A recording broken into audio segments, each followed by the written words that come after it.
Mohon maaf ya teman-teman, kan ini waktunya durasinya 60 menit. Jadi kalau sudah 60 menit siaran langsung, keputus otomatis. Kita harus ngulang lagi. Halo, Mengoswa.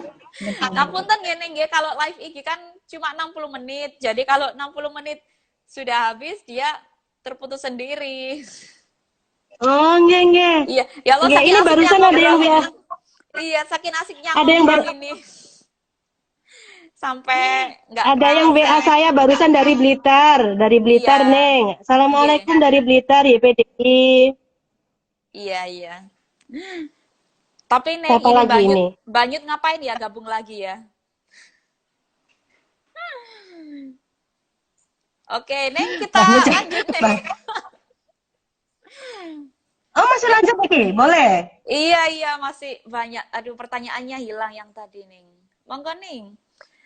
Menjawab pertanyaan yang tadi, lanjutannya.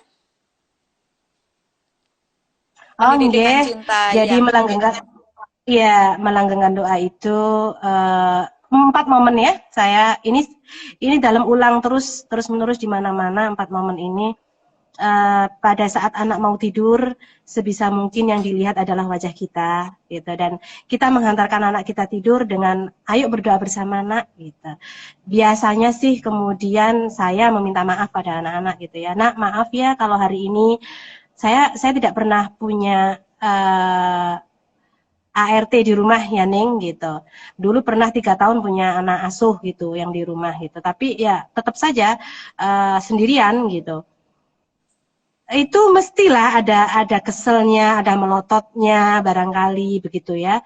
Nah, maka malam hari sebelum tidur itu sih bisa mungkin kita minta maaf pada anak. Nak, maaf ya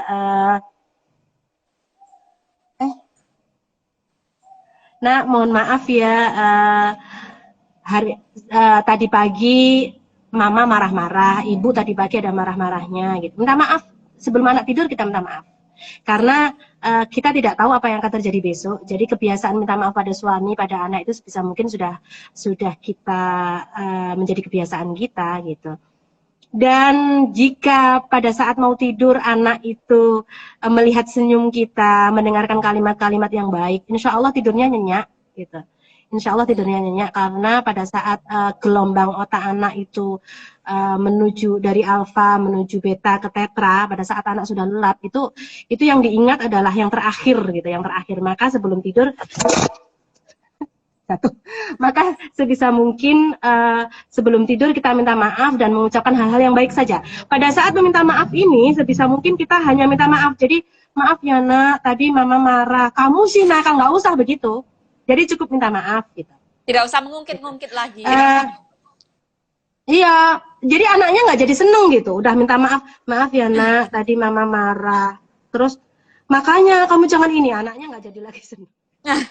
Kamu sih tadi begitu bikin mama marah gini nggak jadi seneng. Itu. Iya, iya. Kemudian halo Dek Lili Blitar. Terus apa namanya? Yang kedua pada saat anak bangun tidur sebisa mungkin yang dilihat adalah wajah kita, yang didengar adalah suara kita, sehingga pada saat bangun tidur itu anak menemukan hal yang baik ketika dia pertama kali membuka matanya. Gitu. Nah, bangun. Ketika kita ngomong pertama itu, kemudian ngomong yang kedua itu ya kalau bisa intonasinya sama, oktavnya juga sama. Nak, bangun. Jangan kalau sudah yang ketiga, nak, bangun. Ah, bangun. Yang kedua udah tinggi gitu juga. Kasihan. Semakin lama semakin tinggi, nggak bangun-bangun, semakin tinggi. sampai 7 oktav. Nah, kemudian pada saat anak mau berangkat sekolah, Neng, ini yang selalu saya ulang, sebisa mungkin yang dilihat juga wajah kita, yang didengarkan adalah suara kita. Kalau kita sedang tidak bersama dengan anak, telepon. Nah, selamat bersekolah dengan senang ya.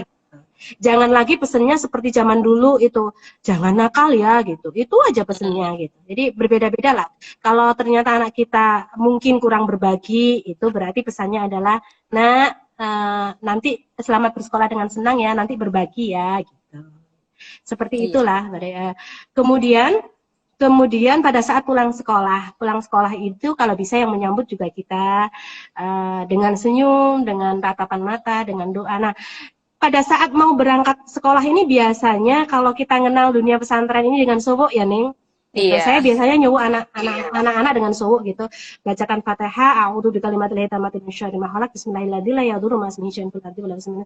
Itu ditiup aja bun-bunannya gitu.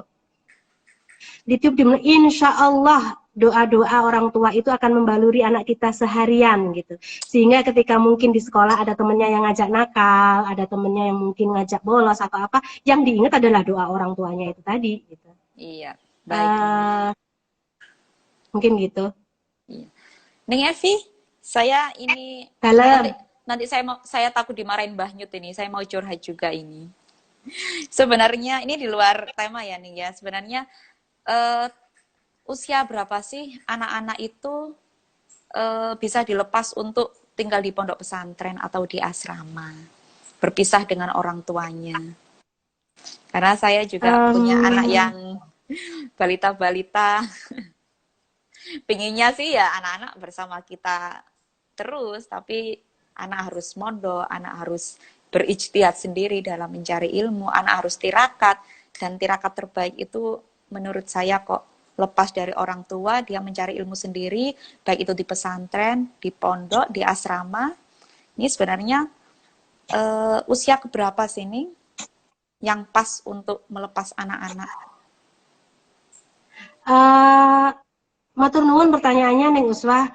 Sebetulnya kalau pertanyaannya seperti itu saya nggak berani jawab ya Neng, karena kembali pada konsep pendidikan di keluarga masing-masing Neng. Semua keluarga pasti punya visi dan misi yang berbeda ya, gitu. Keluarganya Neng Uswah dengan keluarga saya, dengan keluarganya Mbah Nyut, dengan keluarganya Di Iva masih berbeda gitu. Kalau saya sendiri nggih, tapi kan tidak harus dicontoh gitu, karena anak saya cuma 2. Saya ingin laki-laki juga anak saya. Saya ingin kedekatan dengan orang tua itu cukup sebelum mereka mondok gitu. Saya ingin, dan itu disepakati bersama suami gitu. Kita ingin agar misalnya anak bisa baca Quran sampai dengan khatam pertama kali itu dari orang tuanya misalnya. Bisa sholat dan wirid-wirid tertentu itu dari orang tuanya gitu. Kemudian dia tahu bagaimana kalau balai itu, bagaimana mimpi basah, bagaimana caranya bersuci gitu. Kemudian hal-hal dasar itu taunya dari orang tua. Nah setelah itu monggo dilepas gitu. Tapi kedekatan emosional, kedekatan hati, kedekatan ini sudah dianggap cukup begitu. Kemudian kita pondokkan gitu. Dan itu kalau misalnya sebaiknya umur berapa masing-masing keluarga tentu saja berbeda nggih Neng nggih. Nggih. Nggih. Ning Evi ini kayaknya banyak yang tertarik untuk beli bukunya Ning Evi. Ini belinya di mana ini Ning? Kalau di Gramedia kemarin katanya Syekh Anwar udah nggak ada ya Ning ya? Bukunya Boten, saya kemarin itu nggih, saya bulan lalu atau 2 bulan lalu itu pesen untuk memberikan hadiah pada guru saya, dan itu ada email dari Gramedia, mohon maaf sudah nggak ada. Itu pesennya ke Mbahnya atau ke Syekh Anwar kayaknya. Tapi kayaknya di di Shopee, Tokopedia gitu ada ya Ning ya. Saya kemarin lihat kok. Tokopedia sepertinya masih ada. Iya, masih ada yang jual di online. Iya. Mendidik dengan cinta. Isinya sebetulnya lebih banyak cerita-cerita yang sudah pernah saya posting di Facebook. Tapi ada tambahan-tambahan lah. Iya. Ning Evi, ini ada pertanyaan dari Raudhah Quds. Kayaknya keluarga Rembang ini ya. Neng udah. Iya. Ini Pripon ini keluarga Rembang ini gabung di sini semuanya, saya jadi malu Neng. Putra pertamanya Neng Udoh itu udah seperti anak saya. Aduh saya GR. Mas Naji mana kangen banget. Mas Naji kangen banget. Keluarga luar biasa, keluarga keren. Iya, leres. Tas pundi Neng? Yang menyambung pertanyaan saya tadi ya, Ning, ya kan saya tadi tanya usia yang pas untuk memasukkan anak di pesantren. Ternyata Ning Raudhah Quds itu tanya, kalau anak-anaknya mondok itu gimana? Kan tidak bisa bangun tidur ketemu dengan orang tua, mau tidur ketemu dengan orang tua. Ini bagaimana kalau di pondok? Ya Allah, malu dalam. Dalam nggak bisa jawab, cuman pengalaman dalam. Karena HP itu kan dipegang anak biasanya baru boleh pada saat hari Jumat pagi, nggih, Neng, gitu. Iya, seminggu Seminggu sekali. sekali. Ada pondok pesantren yang hanya sebulan sekali dibolehkan, itu pun antri gitu. Eh, ya akhirnya ngirim Fatihah mawon, Neng. Dalam cuman ngirim Fatihah kemudian mendoakan, insya Allah nyambung. Insya Allah Nyetruk ya, nyambung. Ning ya. Dan biasanya nggih, atau anak kita minta untuk ngirim surat saja. Biasanya kalau pas hari-hari sambangan itu kan berbeda nggih, tiap kamar giliran gitu nggih. Orang tua yang masih bisa dititipi surat, dititipi surat. Kadang anak-anak itu pinter gitu, pinjem pinjem HP-nya orang tua wali murid yang lain untuk ngirim kabar, nggak apa-apa. Tapi kalau misalnya cara-cara itu tidak bisa, ya kirim doa aja lah. Karena kalau sudah dipondokkan, kita percaya penuh pada kiainya, insya Allah lah anak kita baik-baik saja. Pada saat ketemu seminggu sekali, telepon seminggu sekali itu, kalimat yang diucapkan kalau bisa kalimat yang betul-betul efektif, mawon. Perasaan cinta kita, sayang kita. Oh, jadi ingat Mas Naji. Nengkut lebih tahu, Nengkut lebih tahu. Itu guru saya, Nengkut itu, ya Allah. Iya. Neng Evi, ini ada dari Husnul underscore Inul 99, sampaikan salam dari keluarga Wates Blitar untuk Neng Evi Ghazali. Semoga semuanya selalu diberikan kesehatan. Ini saudara mungkin nih, ya. Mbak Husnul Inul. Wadah azan ini. Inul sinten? Ini kurang tahu nih, ini namanya Husnul underscore Inul gitu mawon. Mau salam dari keluarga Wates Blitar untuk jenengan. Oh, nggih, Waalaikumsalam dari Wates ya, Wates Blitar, nggih. Iya, Wates Salam Blitar. tadi keluarga Wates, nggih, nggih. Iya. Keluarga Salah satu pondok pesantren yang saya dampingi nih. Nggih, Nurul Islam. Itu salah satu pondok pesantren yang saya dampingi. Oh, nggih, Nurul Islam, nggih. Nggih. Jadi saya tiap tahun itu mendampingi 4 pondok pesantren, Neng, untuk membantu menata sistemnya, memperbaiki azan terus pundi ini, Neng? Berhenti dulu. Betul nopo-nopo nih, lanjut. Tapi mengganggu ya, maksudnya nggak kedengaran nanti live-nya. Nggih. Mungkin jeda sebentar nunggu selesai. Nggih. Nggih, dadas setiap tahun dalam mendampingi 4 pondok pesantren dari sejak tahun 2006 untuk untuk parentingnya, untuk pelatihan gurunya gitu. Nanti dibuatkan divisi usaha, dirapikan, saya dampingi saja untuk dirapikan manajemennya gitu. Kemudian kalau sudah mandiri 1 tahun ditinggal, ganti pesantren lain gitu. Ini Blitar ini salah satu yang saya dampingi. Miftahul Ulum Banyuwangi juga, Darul Fakih juga. Okay. Anaknya Pak Lesus, Bu Lili. Oh, nggih. Iya, apa kabar? Salam takdim semua. Neng Evi, habis ini kan kita memasuki new normal. Jadi berdamai dengan corona di dunia pendidikan itu sebenarnya menjadi hal yang sangat dilematis. Jadi meskipun beberapa protokoler tentang social distancing saat new normal kembali ke sekolah itu disounding jauh-jauh hari sebelum tanggal ditetapkannya masuk sekolah. Tapi kalau menurut Neng Evi sendiri, apakah tepat sih pemerintah itu memberlakukan new normal dengan membiarkan anak-anak kembali ke sekolah? Mengingat sejak longgarnya PSBB di beberapa daerah itu justru menambah lonjakan jumlah pasien yang positif. Saya sendiri itu masuk di beberapa email itu dimintai petisi dari Ikatan Guru dari Indonesia untuk menunda masuk sekolah hingga pandemi ini berakhir. Tapi kita kan tidak tahu sampai kapan hal ini akan berakhir nih. Kita menghadapinya bagaimana ini new normal ini? Dilematis sekali. Nggih. Dilema luar biasa nggih, terutama teman-teman yang menjadi pengelola pendidikan, saya yakin pondok pesantren juga semakin lama anak berada di rumah, kembali lagi itu memperbaiki kebiasaan-kebiasaannya itu jadi semakin sulit nggih Neng nggih gitu. Iya. Salah satu masalahnya itu jadi terlalu lama berada di rumah, liburan saja itu ketika kembali ke sekolah, ke asrama, ke boarding, ke pesantren itu sudah ada hal lain yang harus kita perbaiki lagi. Mungkin selama di rumah mungkin banyak megang gadget gitu dan lain-lain. Jadi masalahnya banyak sih sebetulnya, tapi kalau diizinkan sekolah sebelum semua aman juga khawatir dampaknya juga gitu. Maka Iya. kalau dalam sih mengikuti pemerintah saja, dan setahu saya pemerintah daerah itu diberi kelonggaran gini. Kalau di Lampung itu Juli kalau tidak salah mulai masuk gitu. Tapi saya dengar di Jawa Barat itu Januari Hmm, baru mulai tahun masuk depan. gitu. Uh, Oke, pilihan kepada kita orang tua gitu. Kalau tidak yakin ya jangan melepas anak kita di masa yang seperti sekarang gitu.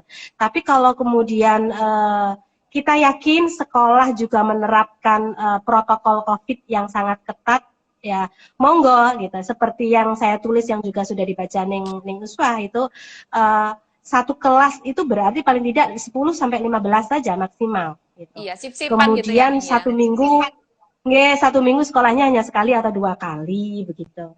Selebihnya sekolah tetap di rumah. Gitu. Atau kemudian sekolah memilih untuk Januari, ya nggak apa-apa. Misalnya sekolah memilih mulai Juli, tapi belum aman, orang tua memilih untuk Januari saja, ya nggak apa-apa. Kalau menurut saya inilah saatnya memang kita merdeka dalam memutuskan pendidikan untuk anak kita ya, dan sebetulnya salah satu hikmahnya pandemi ini adalah orang tua menjadi guru yang utama benar itu saat ini gitu. Mungkin itu Neng. Tapi saya Itu tidak menyarankan ikut petisi-petisian ya gitu. Jadi menurut saya lihat saja kondisi gitu. iya. Itu kan kalau di ini ya sekolah yang formal. Kalau di pesantren sendiri ini Nggih. bagaimana ini nih? Apalagi pesantren dengan ribuan santri. Ini masa sip-sipan kan juga tidak mungkin karena banyak santri yang tidak dari daerah tersebut. Dari berbagai daerah tentunya. Neng Apakah Usma, nuwun menunda sewu, atau saya itu tidak? nuwun sewu kalau dalam itu kalau ditanya tentang pesantren nggak pernah berani jawab loh Neng, karena takut kualat.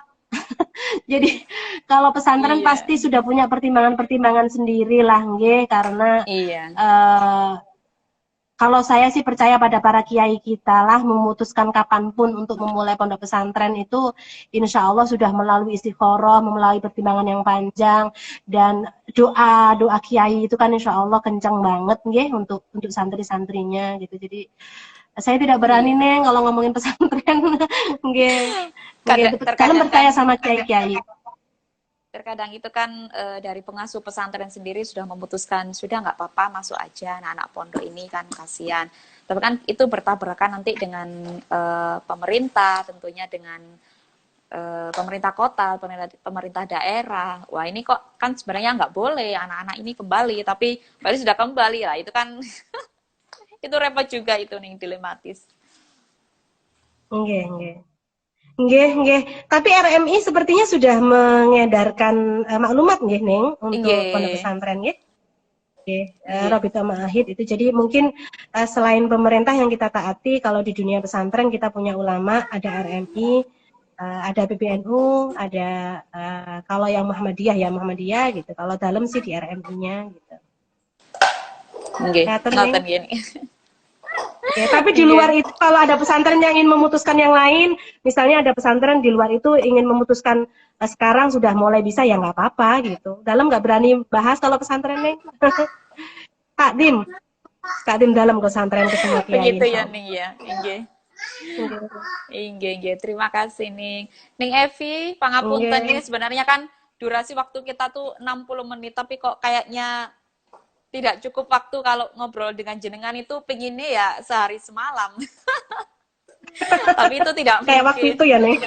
Iya, ya sudah. Semoga Oke, segera oke. berakhir ya Ning ya, terus kita bisa ketemu lagi, ngumpul lagi. Jenengan main ten kulo juga bisa sowan ke jenengan, insya Allah kapan-kapan. Insya Allah. Setelah Nggih. dalam lulus ngeneng, pangestunipun segera Nggih. lulus. Nggih, Ning. Mugi-mugi lancar nggih, Mohon doanya pada jenengan. semua, nggih, nggih. Nggih. Ning Evi, Dalam untuk menutup sesi ini, kulo kepingin ini apa menanyakan pertanyaan penutup, pertanyaan terakhir, nggih ya. Jadi begini nih, setiap kejadian, setiap peristiwa itu pasti memiliki hikmah masing-masing. Daripada kita terus-terusan mengutuk kegelapan, marilah kita mulai menyalakan lilin. Lalu kira-kira apa sih nih hikmah dibalik merebaknya wabah corona di mana seluruh sektor kehidupan terkena dampak, termasuk dalam dunia pendidikan?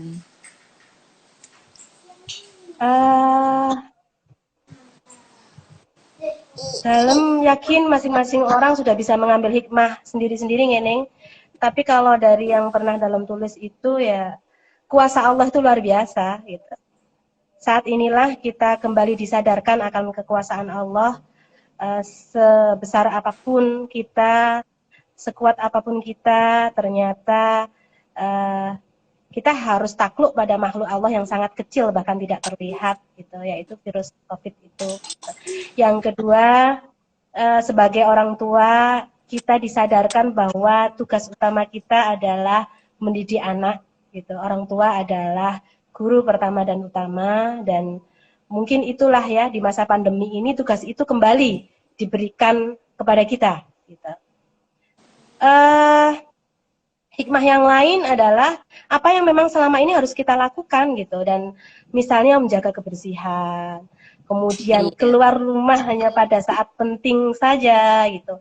Mungkin itu kita kembali pada kehidupan normal yang sebenarnya. Mungkin itu Neng, dalam yang lain-lain pasti lebih tahulah hikmah yang bisa diambil. Gitu. Ya Allah, Neng rasanya berat sekali Neng mau berpisah dengan jenengan. Tapi saya terima kasih banget. Sudah mepet, nggih. Nggih. Neng. Nggih. Halo. Nggih. Dalam mengucapkan terima kasih pada Perempuan Membaca yang sudah memberikan kesempatan untuk ngobrol ini. Terima kasih pada semua yang telah bergabung. Saya dalam jujur gitu tidak ingin mengajarin apapun, jadi ini hanya semata-mata sharing, ngobrol biasa, dan tentu saja dalam waktu 1 jam lebih tadi pasti ada kekurangannya, maka saya mohon maaf, mohon ridhonya. Semoga apa yang kita obrolkan hari ini bisa bermanfaat. Mohon doanya, semoga saya bisa menjadi orang yang pertama yang mengamalkan apa yang saya katakan. Jika belum, pada Allah saya mohon ampun, pada semua saya mohon maaf, mohon ridhonya, semoga kita semua selalu sehat dan berlimpah barokah. Matur nuwun Ning Uswah. Amin. Kula yang terima kasih Ning, Perempuan Membaca, kami mewakili, kula nyuwun ngapunten sanget, nggih. Terima kasih ya teman-teman. Tadim, salam tadim. Menyaksikan. Nggih Ning Evi, salam untuk keluarga nggih. Salam takdim. Assalamualaikum warahmatullahi wabarakatuh. Waalaikumsalam warahmatullahi wabarakatuh. Matur nuwun semua. Selamat. Terima kasih nih. Teman-teman, terima kasih ya sudah menyimak live kita. Nanti akan kita umumkan di Instagram Perempuan Membaca siapa nanti yang beruntung mendapatkan hadiah dari kreasi_ski apa tadi ya namanya, kreasi_skeinan, dan juga siapa yang mendapatkan 3 bukunya Ning Evi yang dengan judul Mendidik dengan Cinta. Ya, saksikan terus ya IG kita. Terima kasih, mohon maaf yang banyak. Wassalamualaikum warahmatullahi wabarakatuh.